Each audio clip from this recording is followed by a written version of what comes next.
Partiu, pois, acharam 1 Reis 19, 19 a 21?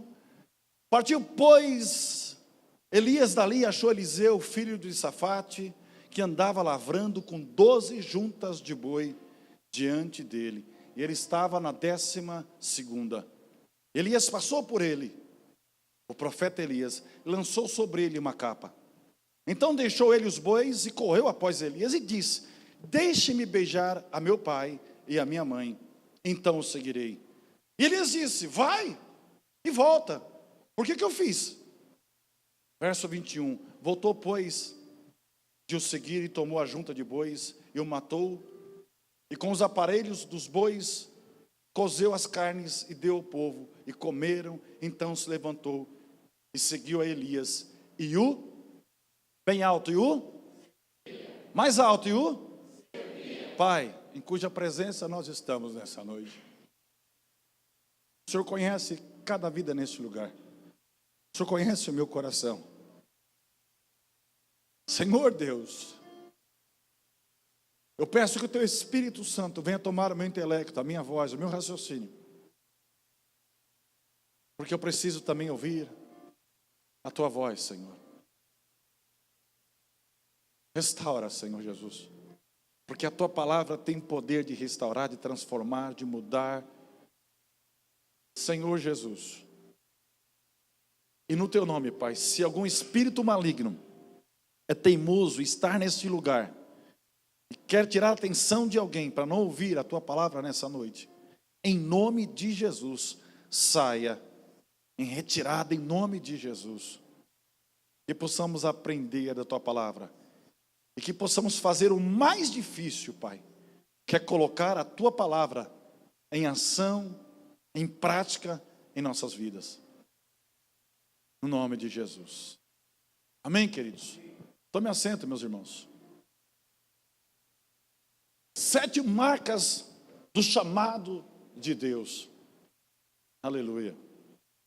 Eu quero usar nessa noite esse texto de 1 Reis 19, do verso 19 ao verso 21. Poderia usar outros textos da palavra de Deus, e tem bastante, mas eu quero usar esse texto para mostrar 7 marcas que trazem do chamado de Deus na vida de alguém.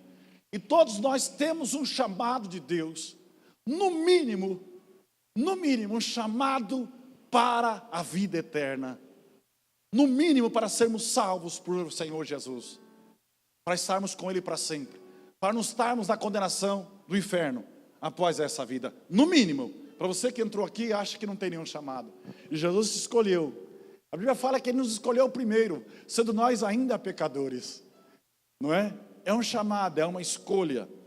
E em primeiro lugar, a primeira marca do chamado de Deus na vida de alguém é a produtividade.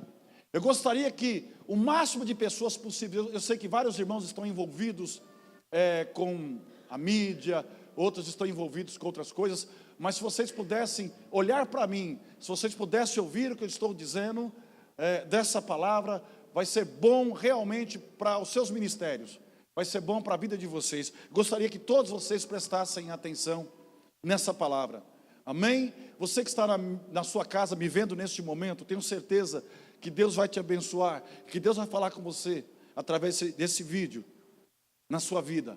Então a primeira marca da produtividade, a primeira marca é a marca da produtividade, a marca do chamado de Deus. 1 Reis 19, 19, 21. Você vê aí que Elias achou Eliseu.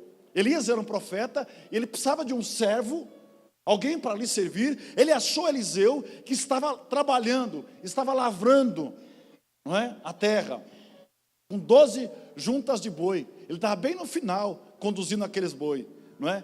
E Deus, através de Elias, chama ele, não é? Para o ministério. Depois vocês vão ver no transcorrer dessa palavra, não é?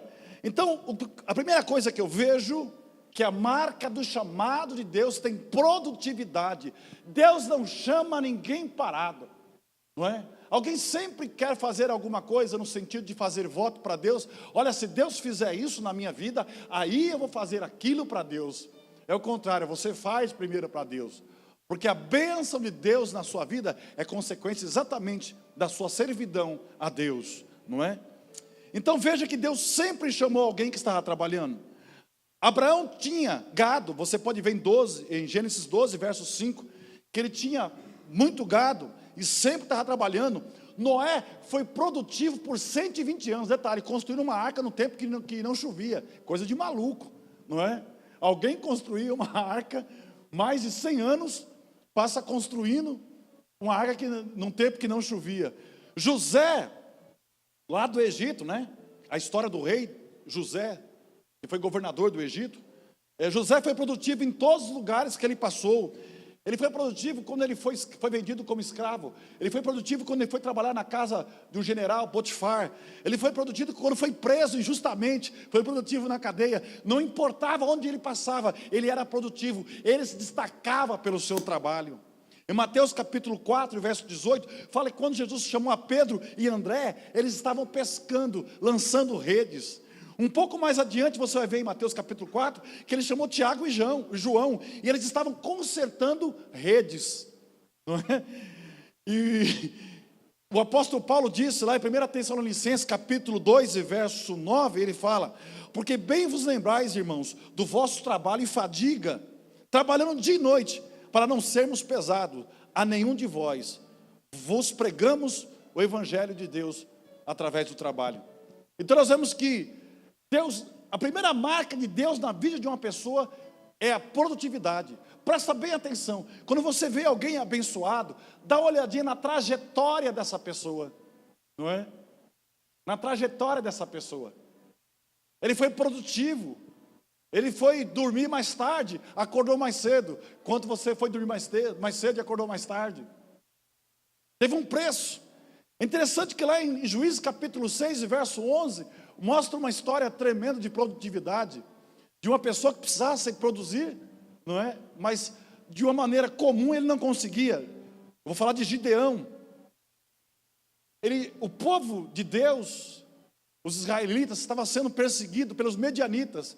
Os medianitas tinham um exército, eles saqueavam as lavouras do povo de Deus.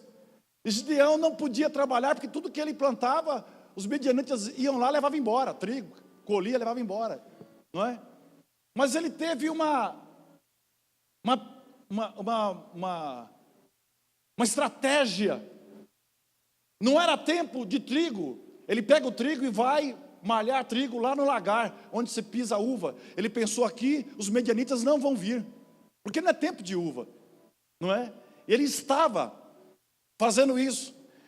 E é interessante que a produtividade, olha que coisa tremenda, a produtividade de Gideão chamou a atenção de Deus. Enquanto o povo estava reclamando que não tinha que comer, que os medianitas levavam embora a comida, saqueavam tudo, levavam os animais, Gideão estava lá, malhando trigo, no lagar, aonde pisa a uva.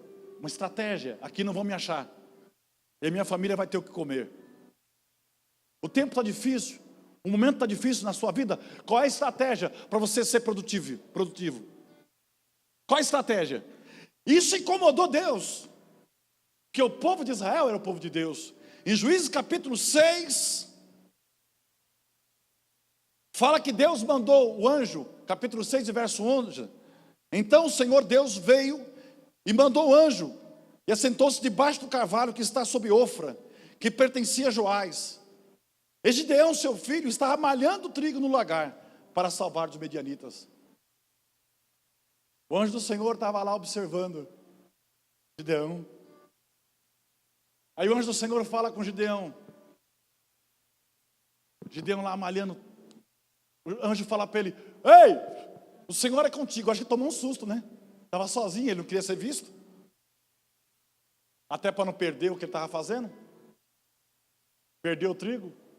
Aí ele viu que era um anjo do Senhor. Ele falou: ah, é? Se o Senhor é com a gente, se o Senhor é comigo, então por que sobreveio tudo isso? Porque a gente questiona Deus em algumas situações, né? Por que eu estou passando isso? Aleluia. O anjo do Senhor falou: varão varoloso, o Senhor é contigo. Você tem reclamado da sua situação, tem ficado na inércia, e diz: olha, eu vou entregar os medianitas nas tuas mãos. E a história é grande, não dá para contar agora. E foi um milagre. Leia na sua casa, Juízes capítulo 6, 7, 8, vai lendo lá. foi vitorioso. Um gesto muito simples: ser produtivo. A primeira marca do chamado de Deus na vida de alguém é produtividade. Então, se você faz parte da geração neném, que fica na casa dos seus pais, não é? Comendo a comida do seu pai, da sua mãe, não quer saber de nada, acorda à tarde, é só o WhatsApp, Facebook, não é? A vida boa, finge que estuda, também finge que aprende, se engana, não é? Você acha que Deus vai contemplar você? Você acha que Deus vai olhar para você? Esquece. A marca de Deus nunca vai estar na tua vida. Porque Deus gosta de gente produtiva. Ah, mas pastor, eu não sei o que fazer. Meu querido, se você comprar pano de prato, ora a Deus, você sair vendendo, na primeira casa não vão aceitar você. De repente na segunda não. Mas na terceira Deus usa alguém para comprar todo o teu estoque. Mas será que isso acontece? Acontece. Um dia eu fiz isso. Comprei um monte de pano de prato sem precisar. Porque eu vi naquela pessoa a vontade de vencer. O Espírito Santo fala: compra tudo! Deus tem pessoas que estão aguardando você ter uma atitude para essa pessoa te abençoar.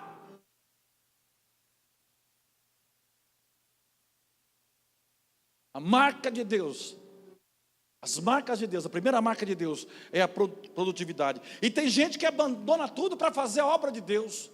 Não, agora que é full time, eu quero fazer, é o tempo todo, né? Ah, pastor, eu tenho um chamado de Deus. Eu sou de uma geração de pessoas que não estudavam, de pessoas que não estavam nem aí. Passava a mão na Bíblia, colocava debaixo do braço, passava a dar de pregador. E começava a correr de igreja em igreja pedindo oferta. De vez em quando contava uma história mentirosa ainda. Falava que foi mãe de santo, pai de santo, ex-bandido, ex-ladrão. Tudo que é ex a gente gosta, né? Não é assim? Você fala: sou um servo de Deus, sou um abençoado. Não tem graça, pastor, essa pregação não tem graça. Não é assim? Ainda bem que o povo acordou. Tinha gente que usava um versículo bíblico para dizer que o conhecimento afastava o homem de Deus. Olha que coisa maluca. Não tem nada a ver quando você vai ver no contexto desse versículo. Então, irmão, Deus não chama vagabundo, Deus não chama preguiçoso, Deus só chama gente produtiva. E se quer ver alguém não fazer nada, é dar serviço para quem não está fazendo. A coisa não vai sair. Aqueles que mais trabalham na obra de Deus são aqueles que mais fazem mesmo. A gente arruma mais um serviço que ele vai dar conta. E aquele que não faz, e não sei o que acontece, o pastor só lembra do fulano. Mas é lógico, irmão. Quando eu olho para trás, só vejo fulano. Você não está nem aí com nada. Se precisar de mim, pastor, pode me chamar. Vai morrer na sua casa lá, irmão. Não vou chamar você nunca.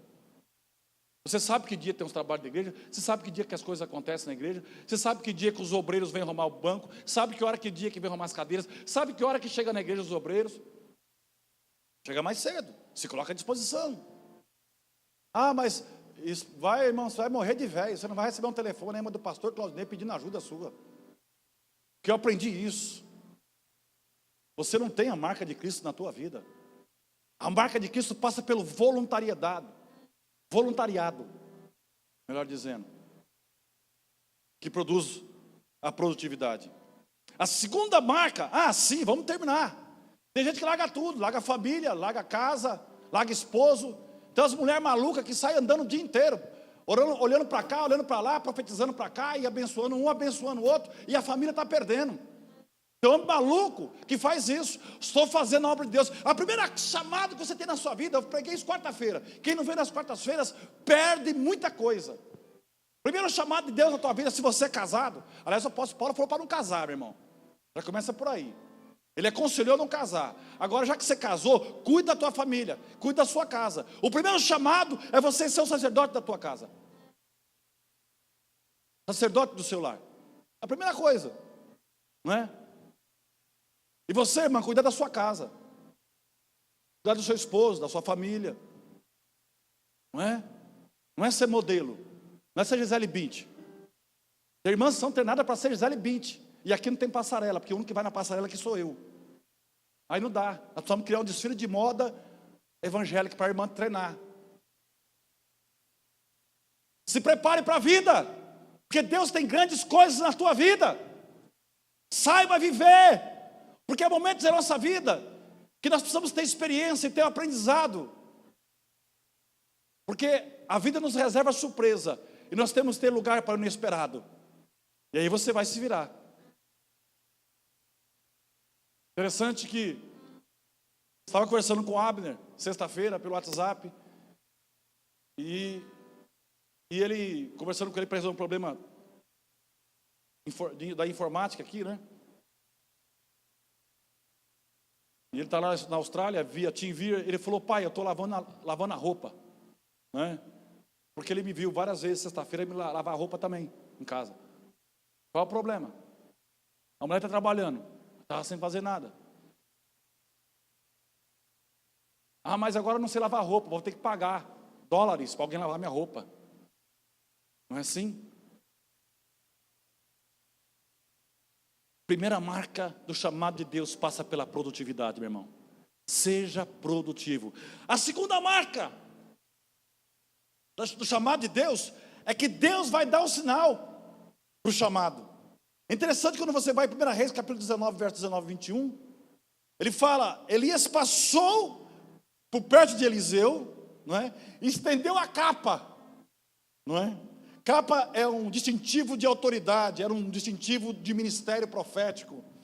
Quando aquele homem estava arando a terra, que passa a capa por Eliseu, Eliseu entendeu que era um chamado, parou tudo, largou tudo, não é? E você está pedindo um sinal de Deus. E tem muita gente que é detalhe, né? Tem muito detalhe. Ah, pastor, eu estou orando a Deus, sabe, pastor? Mas eu não sei, pastor. Eu tanto oro a Deus, parece que Deus não fala comigo. Deus está falando com você, Deus fala com você nos cultos. É que você não quer ouvir. Ah, mas o pastor fala essas coisas aí, acho que não é para mim, né, irmão? Eu já preguei aqui para mim, meu querido, fica tranquilo. Eu já subi nesse púlpito e preguei para mim. Que a palavra de Deus, como diz a Bíblia, é uma espada de dois gumes. Ela corta dos dois lados. Eu aprendo a cada vez que eu estou aqui em cima. E Deus fala, não é? Aí quer um sinal. Deus fala para Abraão: Abraão, sai da tua terra, do meio da tua parentela, e vai para uma terra que eu vou te mostrar. Senhor, me dá um GPS, me dá o Waze, me dá o Google Maps. Naquele tempo não tinha o Waze, GPS, Google Maps, muito pouco o guia de rua. Os mais antigos aqui da Editora Abril vão lembrar do que eu estou falando. Não tinha, não é? É fé. Fé. Firme fundamento das coisas que não se vê, mas que se espera. A certeza das coisas, que as coisas vão acontecer. É ver o invisível e crer no impossível. Você mora do lado da igreja e não vem para a escola bíblica dominical. Você mora do lado da igreja e perde culto. Você mora do lado da igreja e não vem para uma reunião. Senhor Jesus, olha para mim. Fica tranquilo. Não vai mesmo. Porque quando você está aqui, está fazendo um sacrifício. Sim ou não? Sim ou não? Um sacrifício. E as irmãs um pouco mais, que a mulher demora mais para se arrumar, né? E vai, toma banho, se ajeita, puxa o cabelo, faz chapinha, puxa para cá, puxa para lá. E põe uma roupa, não deu certo, está meio gordinha. E o capetinha fala: essa não serve. Ela olha para cá: e Jesus, não vou para a igreja mais não. E põe a segunda, põe a terceira, põe a quarta. Quando vê lá em cima da cama, está cheio de roupa. Não é? É um sacrifício, irmão. Parece que é fácil estar aqui. Não é fácil, não. E você tenha paciência, irmão. Deixa ela se acertar lá. Já que é assim, começa às 5 horas o negócio. O pré-culto. É assim, é um sacrifício. O apóstolo Paulo falou sobre isso. Rogo-vos, pois, irmãos, que apresentei os vossos corpos. Romanos 12, 1, se não falha a memória. Rogo-vos, pois, irmãos, que apresentei os vossos corpos em sacrifício vivo, santo, agradável a Deus, que é o vosso culto racional. Você faz o sacrifício, está aqui nessa noite, e dizer: Senhor, eu estou na tua presença, toda a honra, toda a glória é para ti, eu estou na tua casa, Senhor, muito obrigado pela minha vida. É um sacrifício. Você veio render a Deus um sacrifício, não é? Como você quer a bênção de Deus se o mínimo de sacrifício você não faz? O seu filho não foi decapitado na sua frente, como acontece no sul do Iraque. O seu pai não foi fuzilado na tua frente. E os cristãos estão dizendo: não vamos negar Jesus. Pai, deixa, pai, não tem problema, mas não negue Jesus. Nós não estamos sendo fuzilados dentro dos templos. Quando o pessoal do Estado Islâmico entra nas igrejas, nós não enterramos nenhum filho ainda por causa do Evangelho. Você acha que é sacrifício? Você não morreu crucificado, o apóstolo Pedro, que foi uma honra para ele. Quiseram crucificar Pedro. Ele disse, não mereço morrer como meu mestre. Me crucifica de cabeça para baixo. Que morrer como meu mestre é uma honra. E eu não quero tomar o lugar dele, não. Vai me crucificar de cabeça para baixo. Você acha que é difícil estar aqui? Que tipo de Jesus que nós estamos servindo, irmão? Que tipo de gospel evangélico, crente, como quer que seja, que você queira chamar? Ou servo de Deus, sei lá o que você se chama, que você é. A Bíblia fala para nós buscarmos primeiro o reino de Deus e a sua justiça, e as demais coisas serão acrescentadas. A bênção de Deus é consequência de uma vida dedicada a Ele. Aleluia, aleluia. Pastor, mas eu preciso de um sinal, eu não sei o que eu vou fazer. Colossenses capítulo 3, eu não sei se consigo terminar essa mensagem hoje. Colossenses capítulo 3, verso 15. Diz assim, a paz de Deus, para a qual também fostes chamados, em um corpo, domine os vossos corações e sede agradecidos. A paz de Deus é o árbitro do teu coração. Vai tomar uma decisão na tua vida. É a paz, está tendo paz nisso? Ah, pastor, está me dando paz. Eu quando fui para casar, foi um dilema, meu querido. Misericórdia, eu larguei dessa mulher umas 4 ou 5 vezes no namoro. Porque meu sogro primeiro falou que eu era um moleque, e eu era mesmo, pela idade. Eu era um moleque, eu tinha 19, 18 anos. Eu era um moleque e eu não fui pedir namoro. Então eu larguei ela para depois pedir. Aí eu fui pedir, é a moleque porque largou e porque pediu. Não é? Aí era moleque porque largou, pediu porque continuou. E a pergunta é, quando vai casar? Casar o quê, irmão? Tinha um gato para puxar pro rabo? Não tinha nada. Sempre fazendo a obra de Deus. Sempre fazendo a obra de Deus. E um dia eu fiquei incomodado com aquilo. Eu falei, meu Deus, eu preciso casar e não tem nada. E orava, irmão, orava. Senhor, dá um sinal. Né? Tinha algumas coisas aí que falavam que ia casar com uma loira, só se quando você morrer, porque até agora não foi. Quer casar com uma loira, e depois que morre pode casar, você sabe, né, irmão? Até que a morte o separe, ela pode casar com outro também. Isso é bíblico, né? Então, e não sei o quê. Eu vejo uma loira, irmão. O Senhor preparou uma loira para você, né? E aquele negócio todo. E Deus não fala, não dá sinal nenhum. Sinal nenhum. Aí um dia eu falei, eu vou ter que casar, porque ou casar ou morrer, né? Porque eu sou que ia pegar, né? Aí eu falei, vou ter que casar. E coloquei o nome no cartório. Como diz, né? Para correr os proclames. É assim que fala, né? Bonito falar, correr os proclames. Né? Aquele tempo falava assim, não sei se fala ainda hoje. Hoje estão correndo para divorciar o negócio, né? E aí, meu irmão, eu fui lá casar. Coloquei o nome lá. O dia que eu coloquei o nome lá, foram as pessoas chegando na porta da casa do meu pai, trazendo presentes. Não é que nem hoje não, que você vai, hoje está fácil, isso aí não precisa nem profetizar. Hoje você vai lá nas lojas que você quer, escolhe, tem uma lista, já dá o convite e fala para lá no site comprar já o presente. Aí está fácil. Hoje está mais fácil, mas naquele tempo não era assim não, irmão, não tinha o site. O site era Jeová, assim, www.cels.com.br e a conexão era o joelho. E a conexão às vezes demorava, ficava lá 1 hora, 2 horas, e não dava conexão, chiado de preferência, e não dava certo. Né? Começou a chegar gente. Aí minha mãe deu a cama que era usada, o guarda-roupa que era usado, mas chegou fogão novo. Foi chegando as coisas. E eu falei, meu Deus, mas será que essa mulher que eu tenho que casar mesmo? Jesus, tem misericórdia. Porque eu estava assistindo muito novela, né, irmão? Precisa de um cara noveleiro. Aliás, a última novela que nós assistimos foi Mulheres de Areia. Mas não é essa da segunda vez, da reprise, da primeira. Quando minha filha foi nascer, nós tomamos uma decisão, depois de 5 anos de casado, quando a filha foi nascer, quando ela foi nascer, nós tomamos a decisão de não assistir mais novela. Porque aquele amor de novela não existe. Aquilo ali é coisa de doido. Se você está babando naquilo ali, meu irmão, você vai casar 10 vezes, vai colecionar casamento. Vai colecionar casamento. Mas olha o que Deus faz. E aí, ligeiro, esperto, muito amigo do pastor presidente, vou falar sobre isso se der tempo. Fui levar o convite do casamento na maior igreja. Essa igreja tinha na época 280 congregações. Ele era meu pastor presidente, ali na Assembleia de Deus de Perus. Pastor Benjamin Felipe Rodrigues, já em memória. Uma igreja com galeria sobre galeria, Quem conhece lá Perus sabe o que estou dizendo. Uma igreja que tem um relógio bem grande em cima, que lá da estação do trem, você escuta lá o relógio.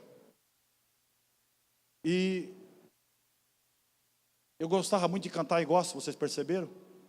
Né?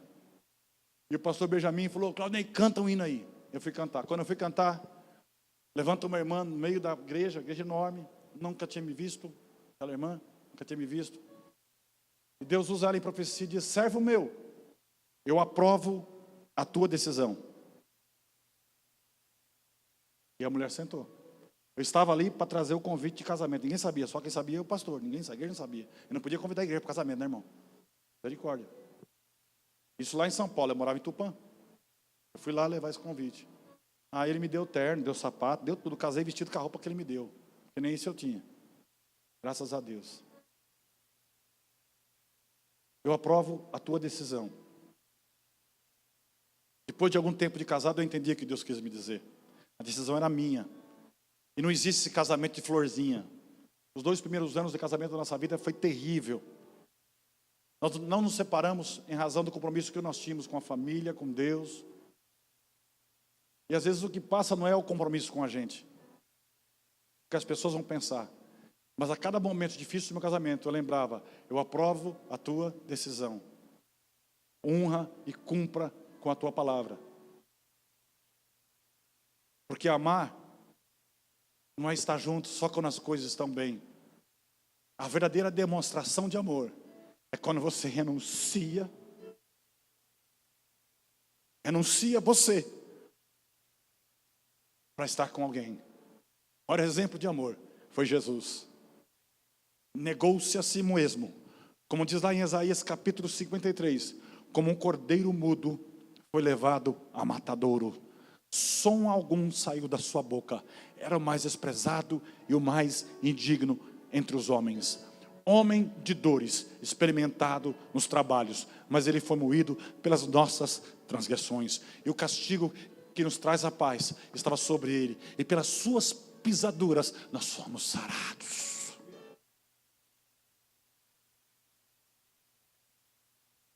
Aleluia. Você entende isso? Você entende o amor de Deus por você nessa noite? Aleluia. Você precisa de um sinal para o seu chamado.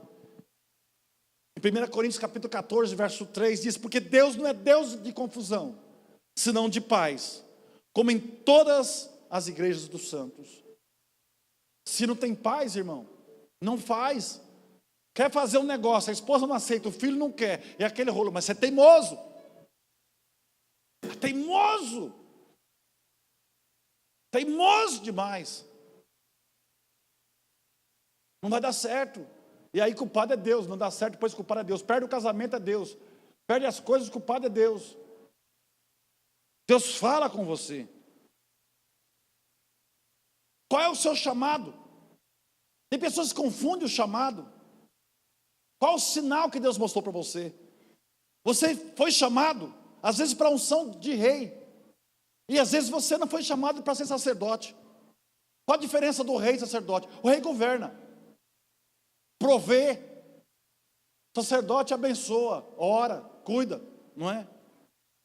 Quem banca, às vezes é rei, quer bancar como sacerdote, vai se enrolar. E tem pastores, porque o irmão dá um dízimo muito grande na igreja, não é? Ainda bem aqui que eu não sei o dízimo de ninguém. É obrigação sua, é ser fiel a Deus com o seu dízimo. E a sua oferta, é obrigação sua.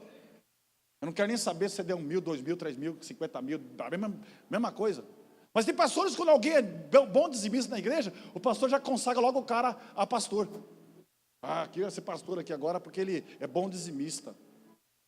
Não, não é assim. Não tem um chamado para isso, não é? Davi tinha unção de rei, mas não tinha unção de sacerdote. É o rei que até hoje é elogiado, é o símbolo de Israel, o rei Davi. Saul tinha unção de rei, mas foi se meter a sacerdote e se ferrou. Perdeu o reinado. Uzias foi um excelente rei, mas pensou que tinha unção de sacerdote. Sou rei, eu mando em tudo, né? Aqui eu mando no sacerdote, mando em todo mundo. E foi lá oferecer sacrifício a Deus. Sabe o que aconteceu? Quando ele entrou no templo para oferecer sacrifício, saiu leproso o rei Uzias. Não confunda as coisas. Cada um tem um chamado. Às vezes Deus pode chamar um empresário para ser pastor. Tem as exceções. Eu estou falando da regra. Qual é o teu chamado, irmão? Qual é o teu chamado? Qual é o sinal que Deus colocou na tua vida? Ah, pastor, porque o meu líder o Eduardo, rapaz do céu, o Eduardo, acho que ele, como líder aí, meu, tem que mudar isso aí. Líder da banda. E é verdade. O Eduardo não é 100% para mim, enquanto líder. Porque cada um tem uma opinião sobre o outro. Mas eu não posso, fugindo da questão doutrinária da igreja, a menos que seja uma questão doutrinária, eu não posso interferir na maneira que ele faz o ensaio. Do primeiro você passa isso aqui, depois você faz aquilo, depois você vai nas vozes. Não, esse é problema dele. Aprenda a ficar no lugar que você foi chamado. Ore a Deus se você quer estar na posição do outro. Cuidado, porque às vezes nós vamos ter derrota espiritual na nossa vida e financeira também. Cuidado, não é? Pergunta para o seu irmão aí. Pergunta para ele, você tem chamado de Deus? Pode perguntar para ele. Ah, para namorada não vale, né, irmão? Pergunta para outro, que isso aí, vai se ver. Um dia eu vou separar vocês tudinho. Vai ser que nem uma mulher para um lado e homem para o outro.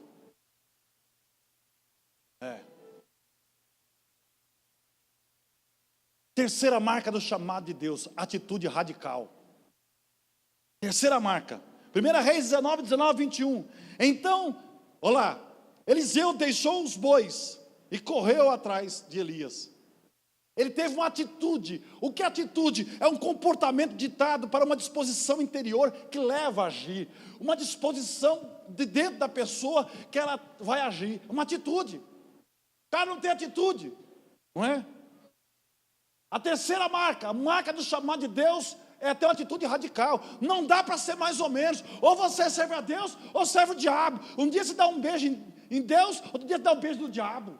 Está aqui na história que tinha uma ponte, uma pinguela, e tinha um abismo, né?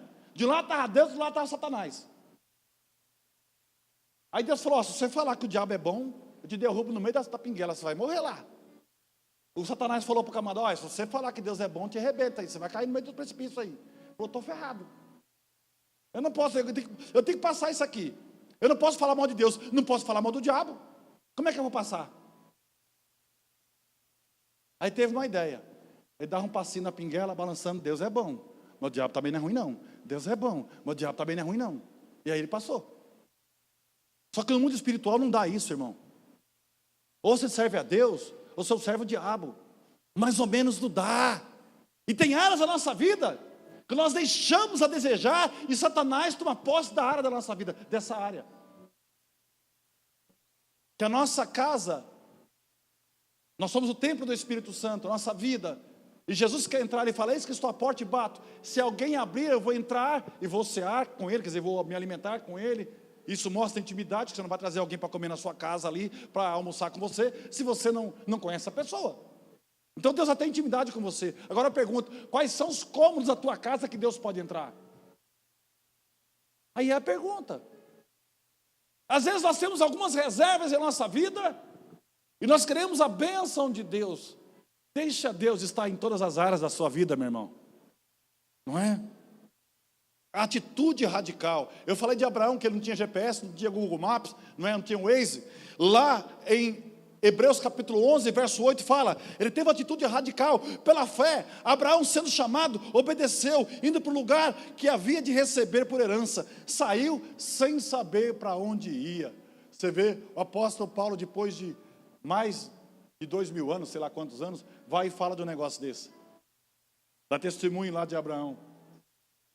Atitude radical. Em quarto lugar,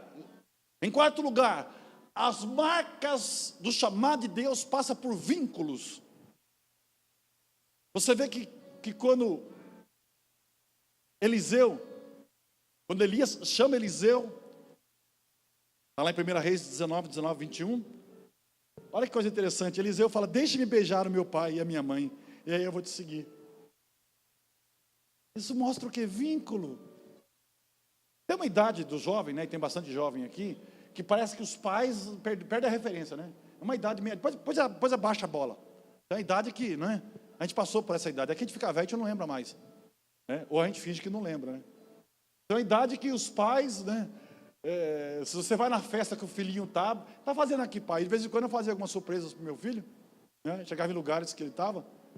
Opa, mas aqui é festa para jovem, daí eu sou jovem, estou aqui com vocês, né? O tiozão da suquita, né? Então tem uma idade que realmente, irmãos, a marca de Deus passa por vínculos. Se você não tem vínculos na sua vida, não tem vínculo com a sua família, não tem vínculo com a sua esposa, não tem vínculo com os seus pais, não é chamado de Deus. Não é chamado de Deus. Noé fez a arca para quem? Para ele. E para quem? A família. Chamado de Deus passa por vínculos. Nós vamos fazer agora 9 anos. Fizemos agora dia 3, né? Até mandei um vídeo para vocês. Quem viu o vídeo que eu mandei? Mas você não tem coragem de botar um dedinho ali, né, irmão?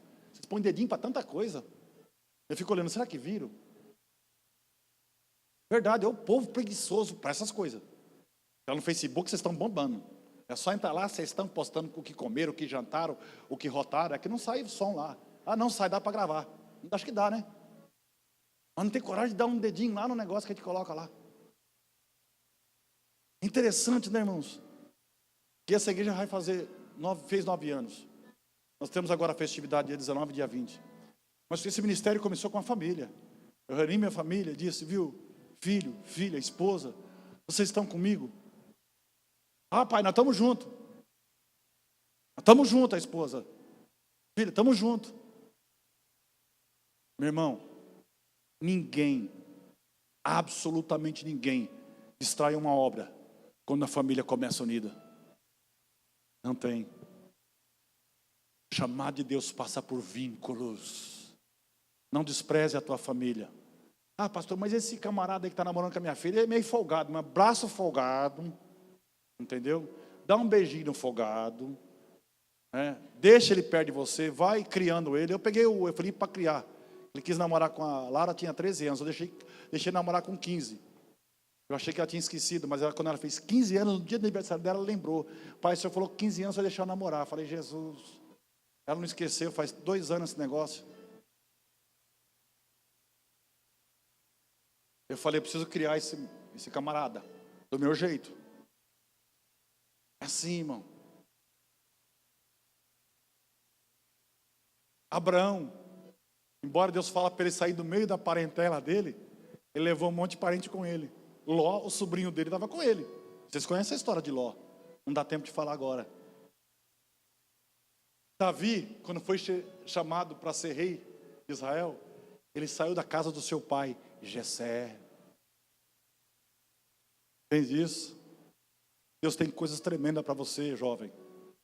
Mas eu preciso mencionar para vocês, Efésios capítulo 6, do verso 1 ao verso 2, que diz, vós filhos, sejam obedientes aos vossos pais no Senhor, porque isso é justo.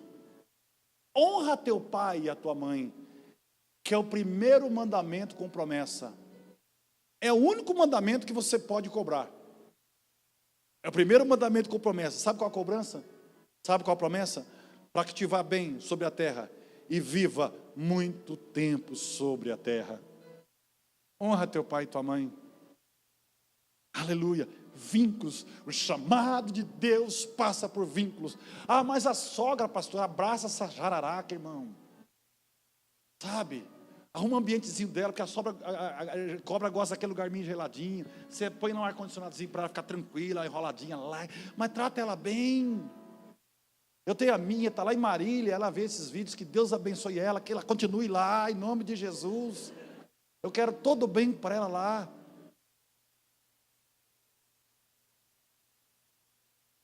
Porque ela deu o meu maior tesouro hoje, que é a minha esposa. Entende isso? Vínculos, irmãos. Vínculos. Vínculos. Em quinto lugar, a marca do chamado de Deus passa em romper com a história. Quem impede você de ter a chamada de Deus? Pronto. Romper com a história. Voltando na história que nós estamos falando lá, do chamado de Elias para Eliseu.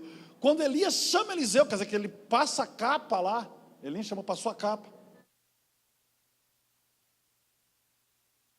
Eliseu deixou tudo, foi radical, mas você vê que ele vai e beija seus pais, mas vê que 1 Reis 19, verso 21, voltou, pois, de o seguir, tomou a junta de bois e o matou. E com os aparelhos dos bois cozeu as carnes e as deu para o povo. Sabe o que ele fez? Ele não estava arando lá?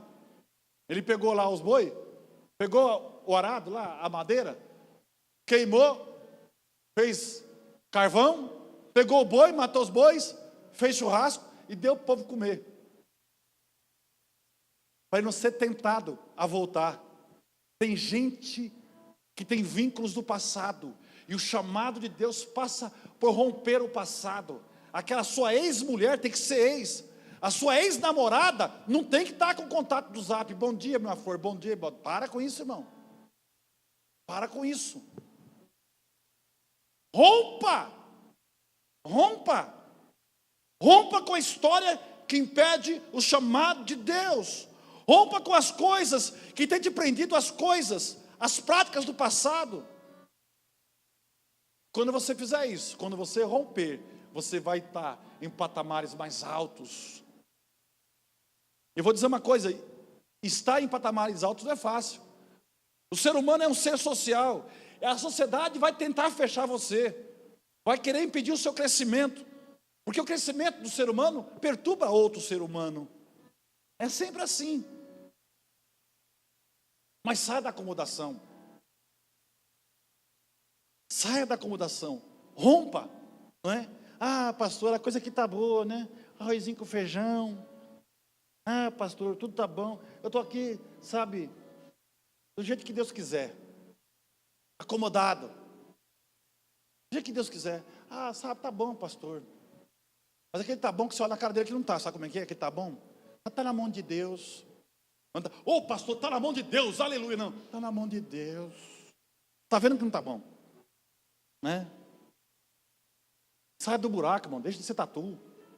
Saia do buraco. Deus te chamou para ser águia, aleluia.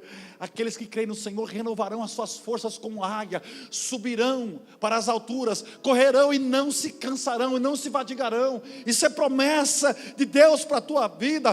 Rompa com essas coisas, rompa com essas manias. Para de ser chato, para de ser chata, para de ser metódico. Pessoas metódicas dificilmente vê o milagre de Deus, porque o milagre de Deus rompe com a metodologia, rompe com o racional.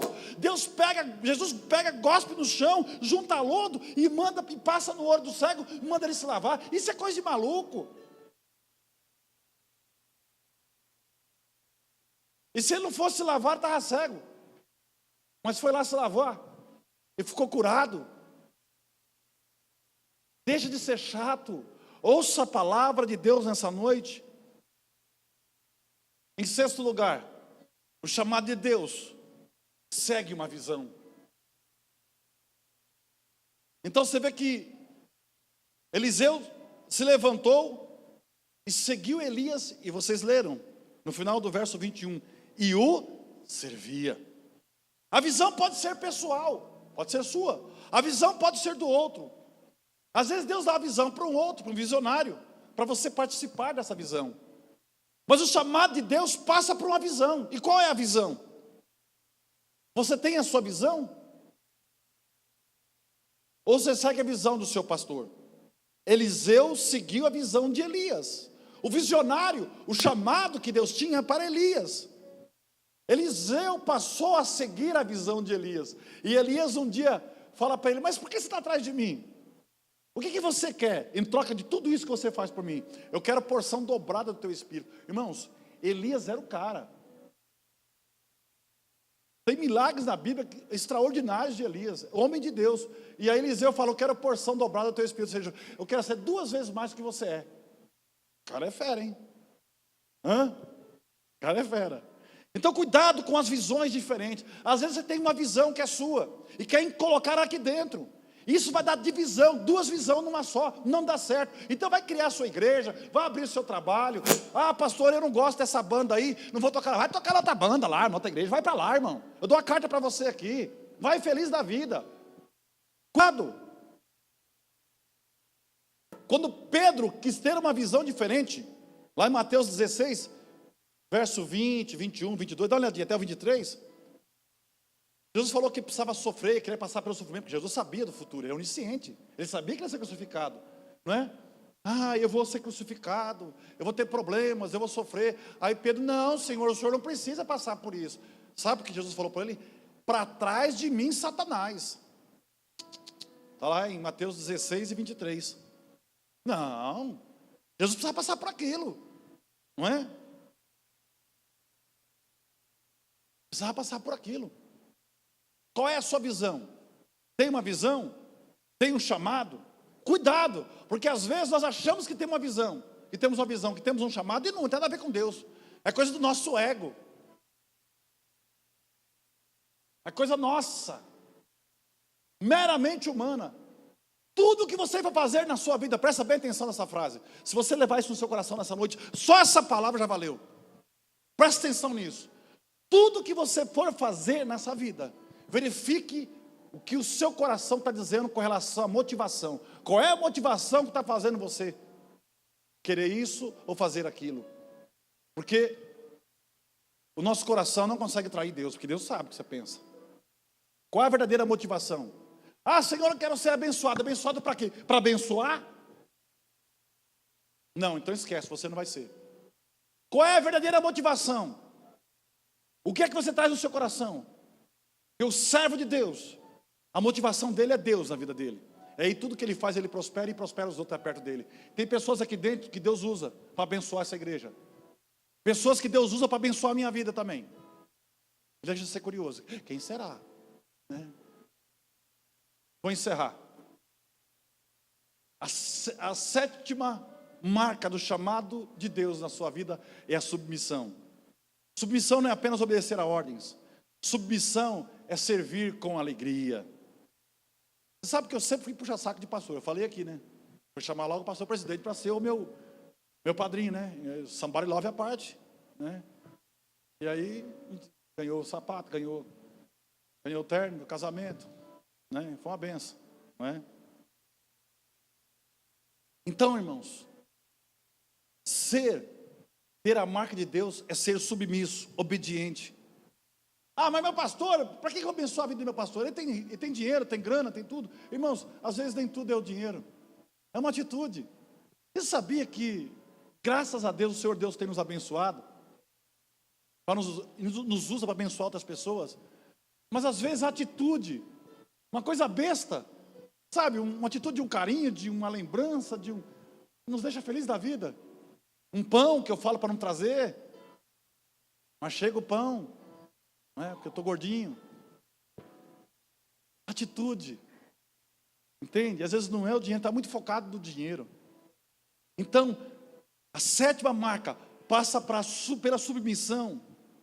Em Gálatas capítulo 6, e verso 6, o apóstolo Paulo fala: aquele que é ministrado pela palavra deve dividir os seus bens com aquele que ministra. Não é?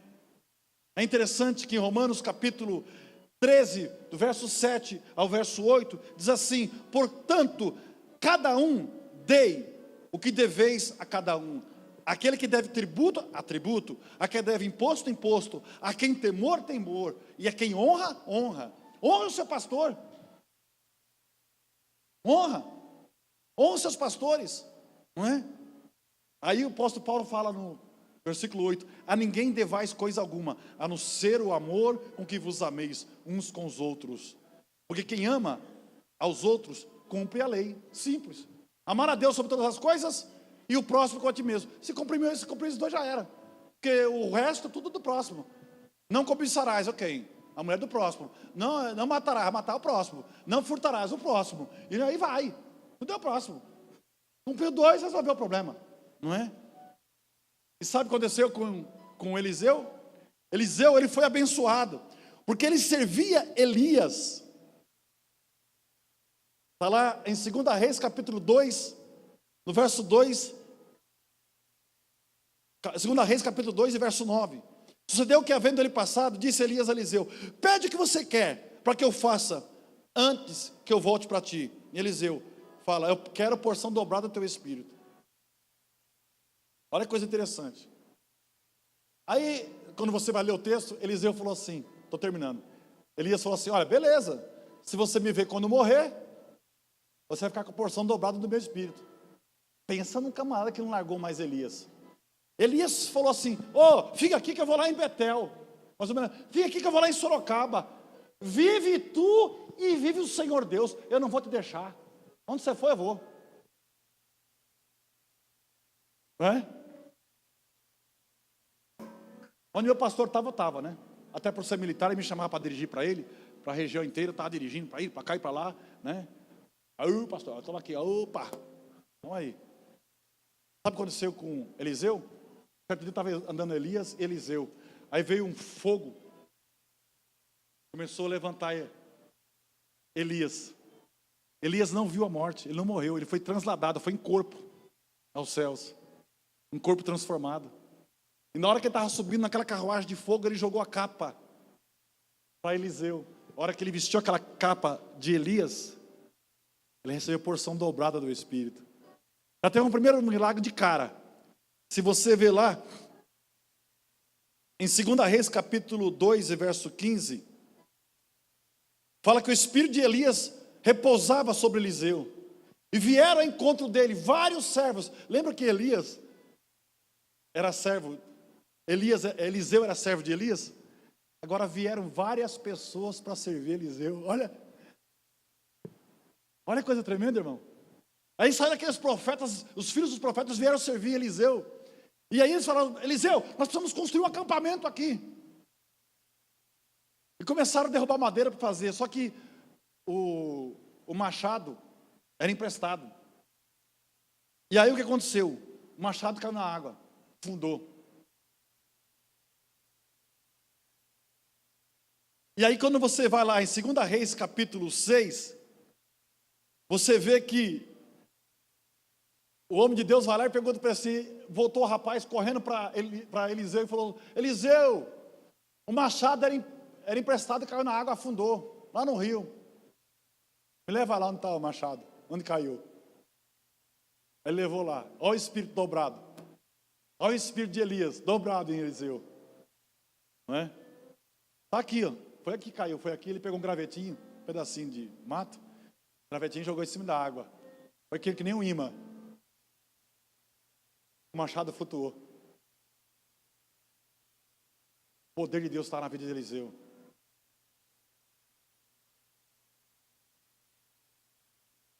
No que está firmada a tua fé? Você tem um chamado de Deus? Para que Deus te chamou? Pastor, eu não sei fazer nada. Vai orar então, ora pelo pastor. Ora pelos irmãos. Só não fique sem fazer nada.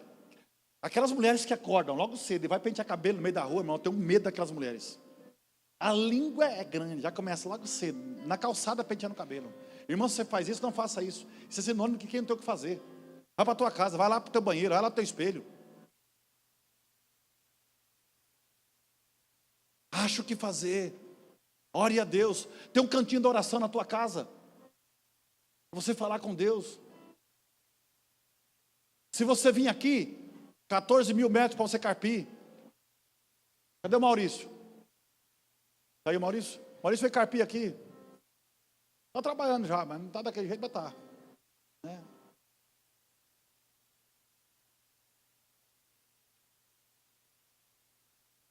Tem algo para você fazer. Qual é o teu chamado? E às vezes nosso chamado é muito acima daquilo que nós estamos esperando. Só que tem um processo, tem um caminho, tem uma trajetória para chegar lá. Mas você vai chegar lá.